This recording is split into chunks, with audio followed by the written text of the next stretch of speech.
Ka-Express, ginulat ni Kai Sotto ang mundo pagpasok ng 2026. At malinaw ngayon na ang taong ito ang itinakdang panahon para sa kanyang tunay na pagbabalik.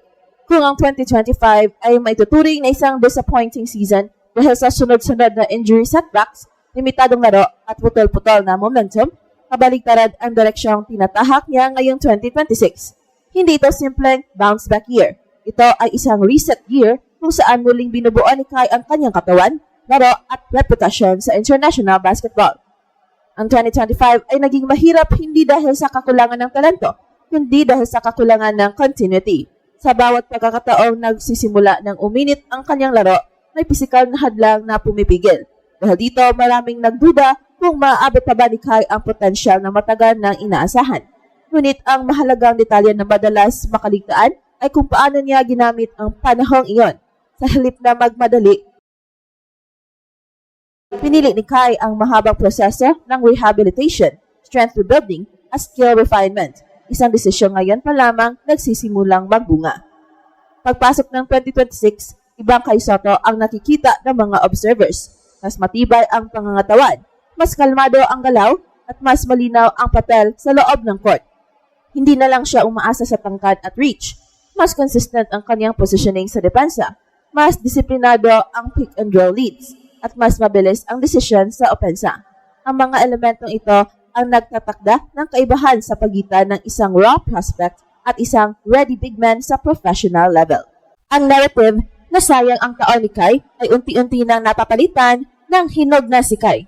Sa halip na piliting patunayan ang sarili sa bawat laro, mas nakikita na ngayon ang tiwala sa kanyang galaw. Ito ang uri ng maturity na kadalasang dumarating lamang matapos ang mga mahihirap na season. Ang 2025 ang nagsilbing pagsubok, ngunit ang 2026 ang tila gantimpala sa lahat ng pasensya at sakripisyo. Mas mahalaga, ang timing ng kanyang resurgence ay critical.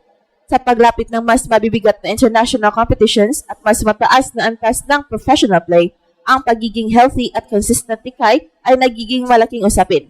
Ang mga mata ng basketball world ay muling nakatuon sa kanya, hindi dahil sa hype, kundi dahil sa actual na performance at readiness.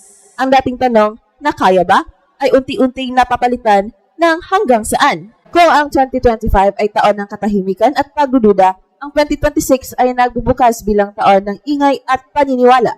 Hindi pa tapos ang kwento ni Kai Sotto, ngunit malinaw ang direction. Sa wakas, ang mundo ay hindi na naghihintay kung babalik siya, kundi kung gaano kalayo ang mararating niya ngayong taon na tunay na kanya. Pagsalubong pa lang ng 2026, malinaw na agad ang mensahe ni Kai Sotto sa buong basketball world. Tapos na ang panahon ng paghihintay. Ito na ang taon ng action. Matapos ang isang 2025 na puno ng injury, setbacks at limitadong exposure, unti-unti nang nabubura ang imahe ng isang player na palaging malapit na bumalik. Ang nakikita ngayon ay isang mas buo, mas handa, at mas mature na Kai Sotto na determinadong baguhin ang takbo ng kanyang karera. Ang 2025 ay naging mahirap na kabanata hindi dahil sa kakulangan ng kakayahan, kundi dahil sa kawalan ng continuity. Sa bawat pagkakataong nagsisimula ng gumanda ang kanyang laro, may pisikal na problemang sumusulpot. Dahil dito, naputol ang rhythm, naapektuhan ng confidence at unti-unting lumakas ang ingay ng mga kritiko. Para sa marami, iyan ang taon na tila nasayang. Pero sa loob ng kampo ni Kai, ibang kwento ang nabubuo. Ang panahong iyon ay ginamit para sa mas malalim na pag-aayos ng katawan at pag-intindi sa laro sa mas mataas na antas. Pagpasok ng 2026, kapansin-pansin ang pagbabago. Hindi na lang si Kai umaasa sa tangkad at natural na haba ng braso. Mas solid ang kanyang base, mas balanse ang galaw, at mas kontrolado ang bawat possession. Sa depensa, mas maaga na siyang nagbabasa ng galaw ng kalaban.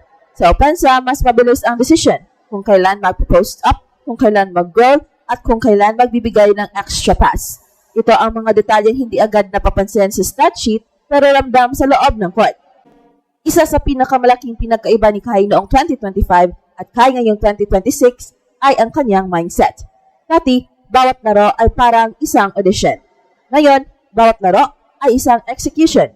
Hindi na niya kailangang pilitin ang sarili na patunayan ang halaga sa bawat touch ng bola. May kumpiyansa sa kanyang role at may tiwala sa prosesong dinaanan.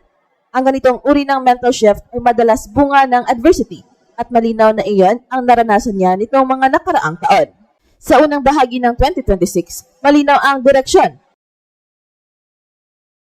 Si Kai Sotto ay hindi na bumabalik para lang makabalik. Bumabalik siya para magmarka. At kung pagbabasehan ang mga unang senyales, ang taong ito ay maaaring maging simula ng pinakamahalagang yugto ng kanyang basketball journey. Sa part 2, tatalakayin kung paano maaaring makaapekto ang pagbabagong ito sa kanyang long-term trajectory at sa papel niya sa mas malalaking laban na paparating. Habang tuloy ang umusad ang 2026, mas nagiging malinaw na ang pagbabalik ni Kai Sotto ay hindi isang panandaliang highlight, kundi isang maingat na binuong panibagong direction ng kanyang karera. Ang mga unang senyales ng kanyang improvement ay hindi lang nakikita sa loob ng court, kundi pati sa paraan ng pagtitiwala sa kanya ng coaching staff at mga kakampi. Mas mahaba ang playing time, mas malinaw ang role, at mas consistent ang impact. Mga bagay na naging problema noong mga nakaraang taon. Isa sa pinakamahalagang epekto ng New Kai ay ang kanyang pagiging stabilizer sa loob. Hindi na siya basta rim protector na naghihintay ng block opportunity. Siya na ngayon ang nagdidikta ng spacing sa depensa at opensa. Kapag nasa loob si Kai, napipilitang mag-adjust ang kalaban. Either umaatras para igalang ang kanyang rim presence o mag-commit ng extra defender para pigilan ang kanyang interior scoring. Sa parehong sitwasyon, may opening na nalilikha para sa mga shooters at slashers. Isang aspeto na mas naunawaan na ngayon ni Kai kumpara dati. Ang consistency rin ang isa sa pinakamalaking panalo ni Kai ngayong taon. Kung dati ay may mga laro na halos hindi ramdam ang kanyang presensya, ngayon ay bihira na ang ganitong pagkakataon. Kahit hindi siya ang top scorer, ramdam ang epekto niya sa rebounding, rim deterrence at ball movement. Ito ang klase ng contribution na hinahanap sa mas mataas na antas na competition. Hindi palaging flashy, pero palaging mahalaga. Mula sa malawak na perspektibo, ang 2026 ay maaaring magsilbing turning point hindi lang para kay Kai bilang individual, kundi para sa paraan ng pagtingin sa kanya ng global basketball community. Ang label na project or potential ay unti-unti nang napapalitan ng reliable presence. Kapag napagpatuloy ang ganitong trajectory, mas lalawak ang mga pintuan na bubukas. Hindi dahil sa hype, kundi dahil sa kredibilidad na binuo sa aktwal na laro. Sa huli, ang pinakamahalagang tagumpay ni Kai Sotto sa 2026 ay hindi lang ang pagbawi mula sa isang disappointing season, kundi ang pagkakaroon ng malinaw na identity bilang isang modern big man na kayang mag-adjust, mag-contribute at mag-lead sa loob ng court.